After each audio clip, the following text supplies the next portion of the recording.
Here are some red flags you will find in school. Now, I'll let you get away with one, but if you've got more than one of these things happening in your school, the likelihood is you're working in a toxic school. First up, and this is a massive bugbear of mine, empty staff room.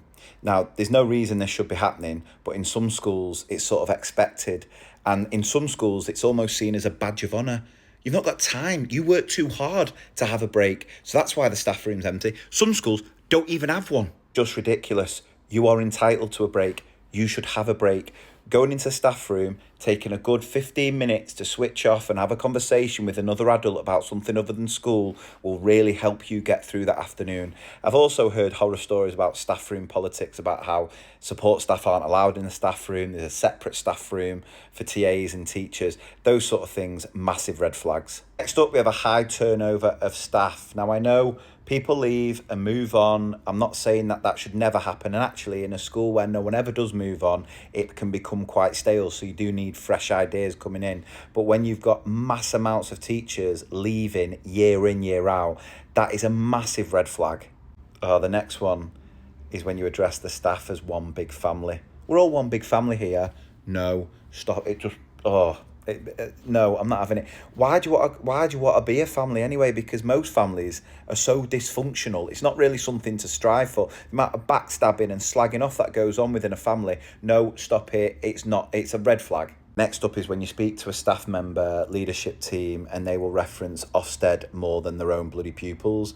Now, I was going to put in here about the Ofsted grading banners, but because the gradings are going, it's on its way out anyway. But you know, when they talk more about what Ofsted said about the school than the sort of welfare and the education of the pupils. And it really annoys me because we know Ofsted don't improve things. They check standards, but it's not something we should be celebrating over the achievements of our pupils. That's what should be bigged up, and that's what should be focused on and celebrated more than anything else, the students. Displays. Now, with displays, they're a bit of a bugbear of mine. I'm all for them. You can have them. They can look beautiful. They can look stunning. I'm talking about the immaculate. Every display is immaculate. You can clearly see there is some sort of display policy that expects everything triple backed. Every staple has to be horizontal or whatever it might be. And when you see that, it just screams micromanagement. And following on from that, I've put OTT, over the top policies, these detailed policies that constantly go on about the worst phrase in education, non-negotiables, which I've not actually put in the list, but we'll add it in here. It's just really not for me. Next up, I've put leadership who say they have an open door policy, but then will berate anyone who questions anything. They like to pride themselves on how open they are to listen to the staff, but then when the staff do speak up, they just lose it. And the best example of this is when a school does a well-being survey, an anonymous well-being survey about workload or whatever, and then the leadership team go absolutely nuts because they don't like hearing any home truths.